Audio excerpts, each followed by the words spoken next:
नमस्ते। आज के इस विशेष विश्लेषण में हम एक बेहद दिलचस्प आध्यात्मिक पाठ पर गहराई से बात करने वाले हैं, जिसे मई 2026 की मुरली कहा गया है। ये बस कुछ पन्नों का साधारण सा लेखा जोखा नहीं है, बल्कि एक जबरदस्त और प्रैक्टिकल ब्लूप्रिंट है, जो इंसान के अंदर एक गहरा आध्यात्मिक और मानसिक बदलाव ला सकता है। तो चलिए सीधे इस जानकारी में चलते हैं और समझते हैं कि आखिर इस स्रोत में ऐसा क्या खास है जो इतनी गहरी छाप छोड़ता है। शुरुआत में ही एक बहुत कमाल का विचार हमारे सामने आता है। क्रोध रूपी आग का फूल अर्पण कर दर्पण बनो। यह कितना सटीक रूपक है ना? सोचिए, यह बताने का कितना खूबसूरत तरीका है कि क्रोध और गुस्से जैसी जहरीली चीजों को छोड़कर ही एक बिल्कुल साफ और शुद्ध आईने जैसी अवस्था पाई जा सकती है। यह एक अकेला विचार इस पूरी चर्चा की नींव रखता है। इस विषय को हम 5 आसान हिस्सों में समझेंगे। पहला, शिव जयंती और ईश्वरीय उपहार। दूसरा, पवित्रता का अटूट व्रत। तीसरा, क्रोध और क्यों शब्द का त्याग। चौथा, सम्मान और रिकॉर्ड का नियम। और आखिरी, स्थिर और अचल अवस्था। ये एक बहुत ही तार्किक और कदम दर कदम चलने वाला सफर होने वाला है। तो चलिए सबसे पहले पड़ाव से शुरुआत करते हैं, शिव जयंती और ईश्वरीय उपहार, जहां जन्म दिवस मनाने के एक बिल्कुल नए नजरिए को देखा गया है। आखिर ये विचित्र जयंती क्या चीज है? अगर हम इस स्रोत को देखें तो ये कोई आम जन्मदिन की पार्टी नहीं है।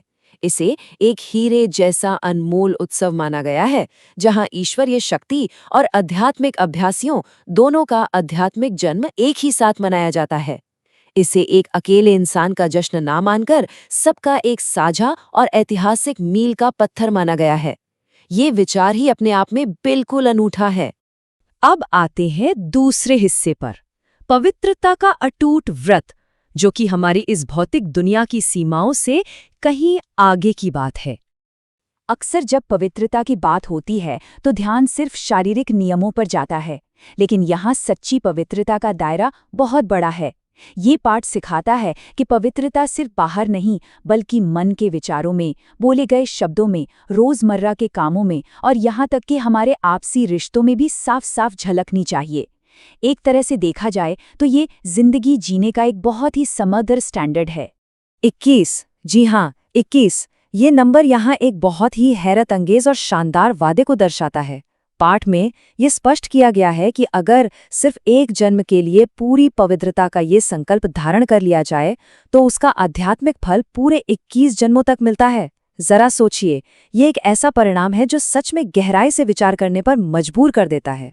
सफर के तीसरे पड़ाव पर चलते हैं, क्रोध और क्यों का त्याग, जहां हम सबसे बड़ी रुकावट को हटाने की बात करेंगे। यहाँ एक बहुत ही गहरी तुलना हमारे सामने आती है। एक तरफ है आग का फूल, जो गुस्से और क्रोध के जहर का प्रतीक है, और दूसरी तरफ है एक दर्पण, यानी एकदम साफ आईना, जो एक शुद्ध आत्मा को दर्शाता है। असल में ये समझाया गया है कि आध्यात्मिक रास्ते पर आगे बढ़ने के लिए अपनी इस गुस्से जैसी जहरीली आदत को एक उपहार के रूप में सौंप देना होता है।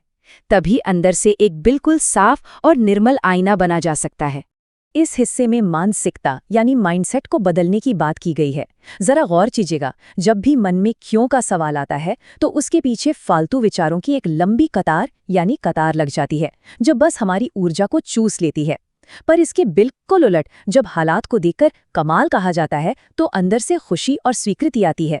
क्रोध हमेशा इस क्यों के बीच से ही पनपता है, इसीलिए इस क्यों को कमाल में बदलना सबसे जरूरी बताया गया है। ये समझना काफी दिलचस्प है कि इस स्रोत में क्रोध को लेकर इतना सख्त रवैया क्यों अपनाया गया है। गुस्से को यहाँ आते जाते इमोशन की तरह नहीं देखा गया, बल्कि इसे एक महाभूत का नाम दिया गया है। एक ऐसी घुसपैठ करने वाली शक्ति जो ईर्ष्या और बेकार के विचारों से पैदा होती है और अंदर की पूरी शांति को चकनाचूर कर देती है। इसे एक ऐसी बाधा की तरह देखा गया है जिसे हर हाल में जीतना ही होगा। अब आते हैं चौथे हिस्से पर, सम्मान और रिकॉर्ड का नियम, आपसी व्यवहार को ऊंचा उठाना। अपना आध्यात्मिक रिकॉर्ड बिल्कुल शानदार रखने के लिए यहाँ कुछ बेहद सीधे निर्देश दिए गए हैं। सबसे जरूरी है दूसरों को सम्मान देना। इसके लिए पहले आपका नजरिया अपनाना, बिना किसी अहंकार के सबका मददगार बनना और ये समझना शामिल है कि दूसरों को इज्जत देना ही असल में खुद इज्जत पाना है। दूसरों के साथ जुड़ने और उन्हें देखने का ये बिल्कुल ही एक नया और ताज़ा नज़रिया है।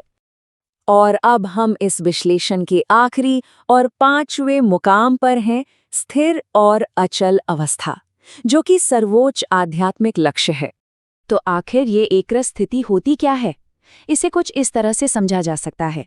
ये मन की एक ऐसी हालत है जो पूरी तरह से स्थिर और बिल्कुल अचल है। इसे पाने का जो तरीका बताया गया है वो है सिर्फ एक ईश्वरीय तत्व पर पूरी तरह फोकस करना, जो हर तरह की बाहरी हलचल या शोर शराबे से मुक्त हो। एक आध्यात्मिक अभ्यासी के लिए यही अंतिम उद्देश्य होता है। लेकिन इस शांति भरी अवस्था को बनाए रखने के लिए एक चेतावनी भी दी गई है। यहाँ दो बातों को आमने सामने रखा गया है। एक है श्रीमत यानी श्रेष्ठ ईश्वरीय दिशा निर्देश, जो सीधा स्थिरता की ओर ले जाते हैं, और दूसरी तरफ है मनमत, जो कि अहंकार से प्रेरित अपनी खुद की मनमानियां हैं। जब इन दोनों को मिला दिया जाता है ना, तब फोकस और शुद्धता दोनों बिगड़ जाते हैं और वो स्थिर अवस्था पल भर में टूट जाती है। अब तक जो भी बात हुई है उसे इन 4 आसान कदमों में बहुत खूबसूरती से समेटा जा सकता है। पहला कदम, व्यर्थ विचारों की कतार को पहचानना और उसे रोकना। दूसरा कदम, गुस्से जैसी जहरीली आदतों को पूरी तरह सौंप देना। तीसरा कदम, सक्रिय रूप से दूसरों को सम्मान देना। और आखिरी चौथा कदम, अपना पूरा ध्यान सिर्फ और सिर्फ ईश्वरीय दिशा निर्देशों पर रखना। एक एक करके जब इन बाधाओं को पार किया जाता है तो स्वाभाविक रूप से उस सर्वोच्च अचल स्थिति तक पहुंचना तय हो जाता है। सफलता की अंतिम निशानी आखिर क्या है? वो यही है कि आसपास का माहौल कैसा भी हो, परिस्थितियां कैसी भी हों या लोग कैसा भी बर्ताव कर रहे हों, अंदर से एकदम अडिग और अचल बने रहना। असल में सच्ची सफलता इसी को कहा गया है। एक मनोवैज्ञानिक और आध्यात्मिक स्तर पर इस अवस्था को हासिल करना कितनी गहरी और खूबसूरत बात है, इसे महसूस किया जा सकता है। तो इस चर्चा के अंत में एक बेहद ताकतवर सवाल सामने आता है। क्या ये मन क्रोध को जीतने का ये आखिरी उपहार देने और उस पूरी तरह से साफ दर्पण जैसी अवस्था में कदम रखने के लिए तैयार है? एक बार इस पर विचार जरूर किया जाना चाहिए। इसी गहरे सोच विचार के साथ हम आज की इस चर्चा को यही विराम देते हैं। ऐसे ही एक और रोचक विषय के साथ फिर मिलेंगे।